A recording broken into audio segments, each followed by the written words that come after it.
So this is the table that you actually performed at yesterday. This, as in, we have the pleasure to be in the presence of, Mr. Ben Patterson. And I would like to, I think it's on. I would like to thank you for coming to Amsterdam, although you, when was the last time you were in Amsterdam? December. Oh, in December? Okay. And what did you do in December? I had an exhibition at Gallery A. Harry Rouet. Harry Rouet. And what did you do at that exhibition? Don't remember. Okay, that's good. And you were telling me before that you have quite an extensive year last year. Last year was Fluxus' 50th birthday. 50th birthday, right. And what is this? What does the 50th birthday refer to? Like a specific date? Well, in this case, it referred to the festival in Wiesbaden, the festival of newest music in September of 1962, which is considered to be the official birthday of Fluxus, the launching of Fluxus as a public event. Yeah. And what I'm always interested in, I wanted to ask somebody that was involved, how is it perceived that it was so defined as a group of people, that Machunas kind of also, it seemed like Machunas kind of took control of what was Fluxus, who was Fluxus and who wasn't, and that people would stage the same performances, that they couldn't be called Fluxus and these things. How was that experienced by you? Well, there are several questions in this comment you just made. I think the first thing to understand is this. In 1962, September, when this festival took place, there wasn't a art genre, we could call it, called Fluxus, that did not exist yet. This was basically new music, which we thought we were presenting.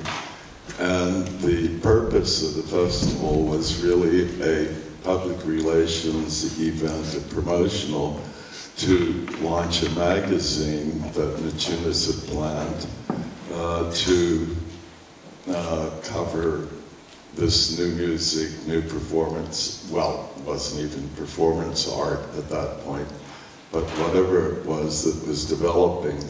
And the magazine was to be called Fluxus.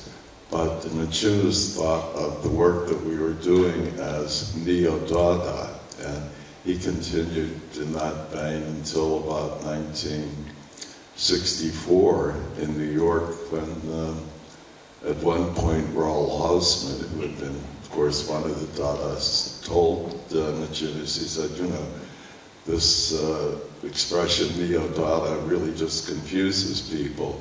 You already have a good name, Fluxus, so use it. And so at that point, what we were doing, this whole work became known as Fluxus. But until then, Machunas had considered it as Neo-Dada. And the preview event to the Fluxus Festival was a summer party, garden party at Gallery Parnasse in Wuppertal, where Machunas first announced this festival was going to take place, and the first manifestation of this sort of work in Europe. And the title of his lecture at that point was Neo-Dada in New York. And so the notion of Fluxus as a generic term did not appear or did not get confirmed until roughly 1964, 1965. But was it really, did it feel that the term was controlled, that who was a Fluxus artist and who wasn't? In the beginning, I would say that Machunas was interested in a wide variety of situations, whatever was new. And you will see in the program that there were a lot of people listed in the original program that eventually seemed to drop out or were, to be more precise, excommunicated. What? Excommunicated, yes. By Maciunas. By Maciunas, yes. As when he returned to New York, end of '63, began to realize that there was something out there that could be formed, controlled, and so forth, which was beyond a magazine. And you could say the Andre Breton syndrome developed, and he began to develop manifestos and situations where this was Fluxus, this wasn't. And there were a sort of set of standards which would qualify one for excommunication, so to speak. There was cooperation with what Maciunas considered competition. If you published with Wolf Vostell's décollage, that was grounds for excommunication, or with Dick Higgins's Something Else Press, that was grounds for excommunication. How would an excommunication take place? Like, would it be like a public announcement, or like how? Well, you would be eliminated from the list of Fluxus artists. And did you personally ever perceive that as troublesome, or like for example, for me, I would get the Groucho Marx quote of "I don't want to belong to a club that wants to have me as a member." Well, I think most people never really worried about whether they were members or not.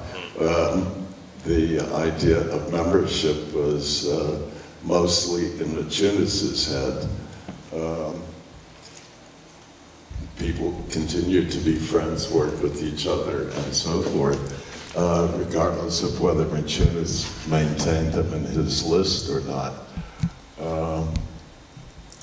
The things that took place in Flux Hall, let's say, of course, that was something controlled by Maciunas. Vostell was not admitted. Dick Higgins was removed from the list.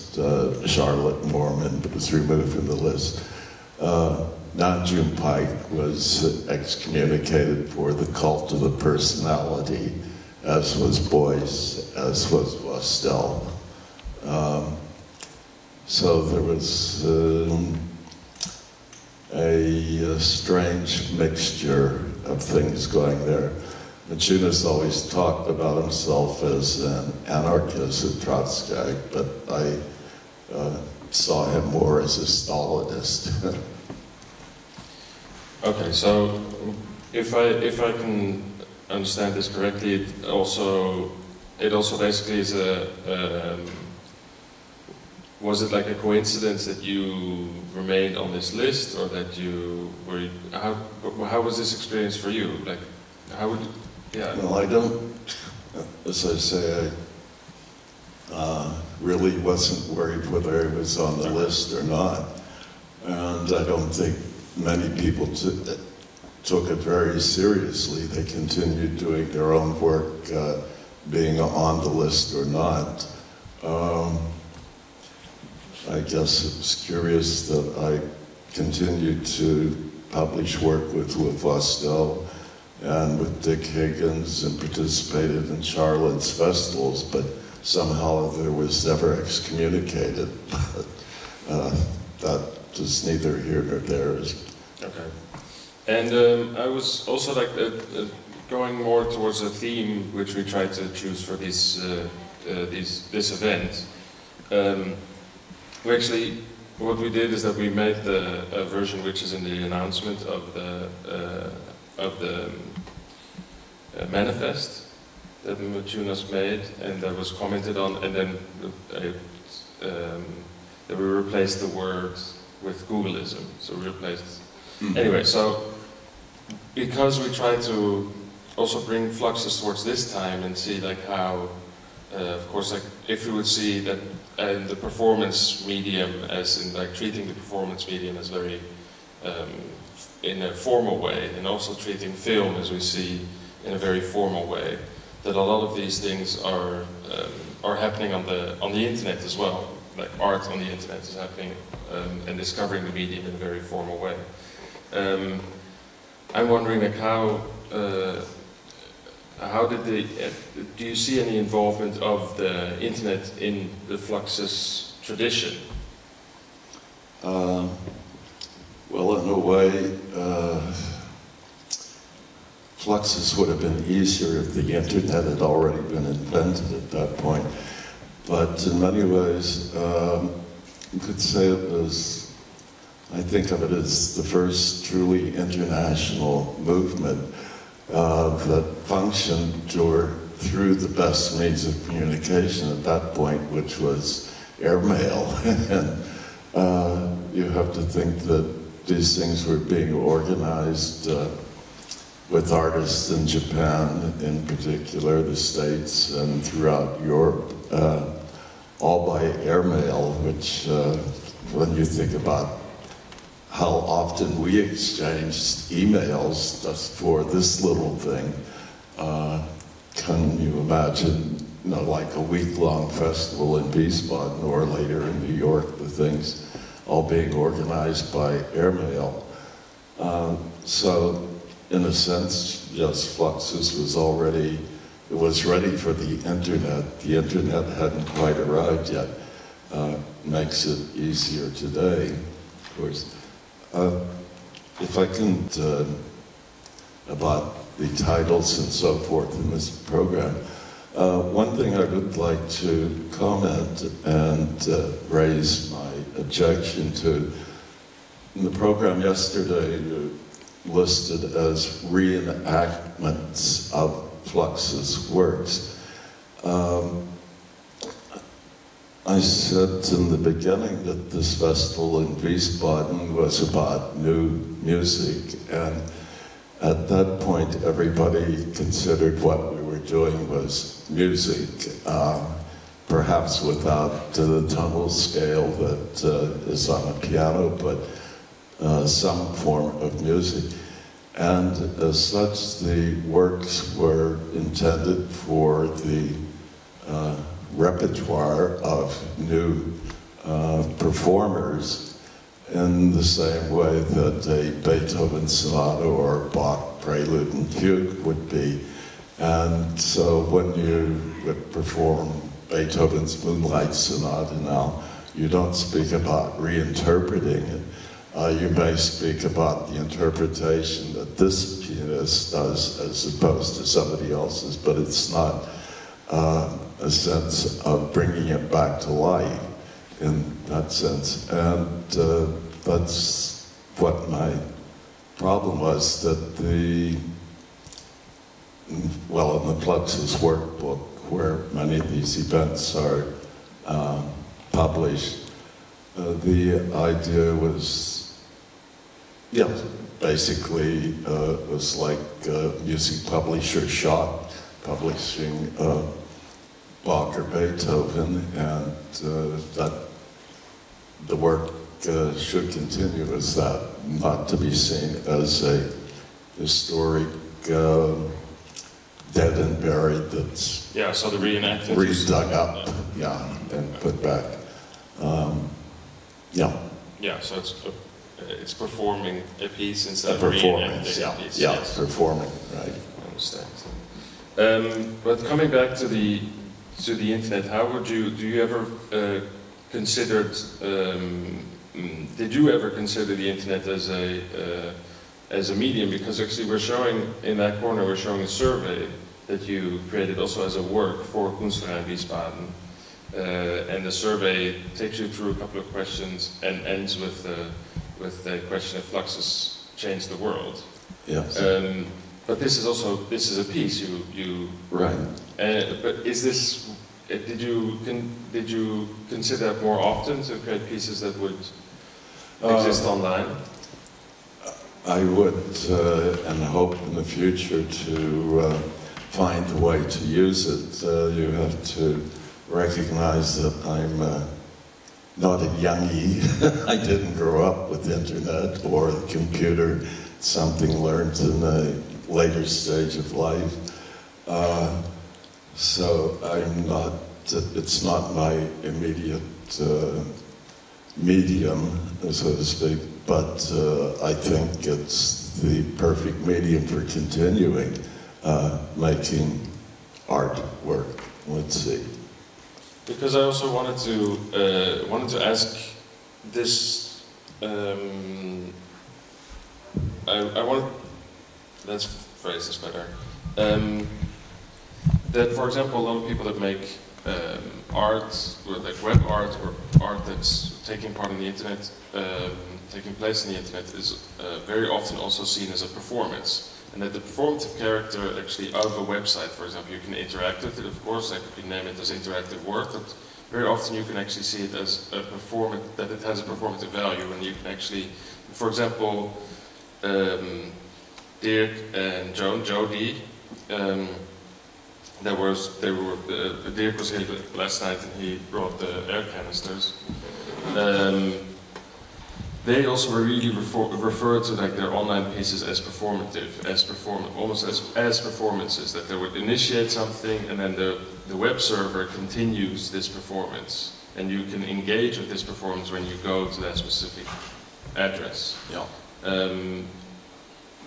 Can you subscribe to this idea that a machine, or that a machine within a network could potentially be that it would be performative? Well, the machine is programmed by humans, so obviously the effectiveness depends upon the quality of the programming. No, I have no problems with that. A musician, an instrumentalist has to play on an instrument. Depends upon your ability, skill, virtuosity with the instrument, what comes out. And so, in this case, I see the web, the server, and so forth as an instrument. What you put in is what you get out. Yeah, but then of course the difference is that we're engaging with a recording, or it seems as if we're engaging with a recording. So somebody played the instrument really, or you programmed the instrument to do something, and then it's basically doing what you told it to do. So it's this kind of, well, you maybe compare it to the what is it, distance for piano? Piano distance? Distance for piano. Distance for piano, yeah. Where you would remotely access the instrument, but it would be done through certain parameters. And these are kind of concepts to me where working with the web really relates to kind of the Fluxus, what Fluxus already defined and discovered in its performative works. I think that really comes close together. And then I'm wondering, like, do you see the website now, which is a survey, but can you see that as a performance? I think I answer once again what you put in determines what comes out. I mean, it has vast potential, and it's going to keep expanding. I don't see why it can't be used. No, so, I mean, in much performance, live performance, the aspect of improvisation is very important, often overlooked, which presumably wouldn't happen in the web, but perhaps there's a way that can be programmed into the web too, that when someone interacts with it, of course, they bring another dimension to it, and an unpredictable aspect. So, yes, I don't see why it can't be. No. Okay, because this afternoon we're going to show a couple of actually live performances that are interacting with the web, or using the web as a medium that in their performances or that they're working with. But I also wanted to ask if there are audience members that have a question right now, because this would be like the most welcome place to ask a question in public. If you don't, it's fine. 3, 2, 1. Nobody has a question. Well, thanks for understanding everything. And you're very bright people, all of you. Is there anything you would like to add to this? What's up next for you? What's gonna happen? Because you were saying that you traveled so much last year through Fluxus's birthday, but what are the next things coming up? You just had a big show in Wiesbaden. Yeah, there was a show in Wiesbaden. Oops, I'm off. Oh no, I'm on. No, the next things are seemingly, well, what's happened already and will continue for a while. Now everybody wants to establish a Fluxus museum someplace or other. And so last week in a place called Dullaart in France, that's B-L-O-I-S, which I can't pronounce. Yeah, and there's a new museum, well, an old building now being filled with Fluxus objects, more or less under the direction of Ben Vautier, but with 2 major collections from Italy being thrown in there. And next summer, a museum in Schwerin in Germany, former East Germany, will open a major Fluxus wing with some collections. And so I think there are now, I counted 5 museums in Europe already that are concentrated on Fluxus. So you're going to be busy? I hope not too busy. Yeah. Well, thank you very much for taking the time and coming to join us here in Amsterdam once again. And I hope well, it's nice weather now outside, but we're inside, of course. And I would like to thank everybody for their attention. And then we're going to see if we can contact Jeremy. And Jeremy's thing will be silent, I think. But thank you very much, Ben. Okay.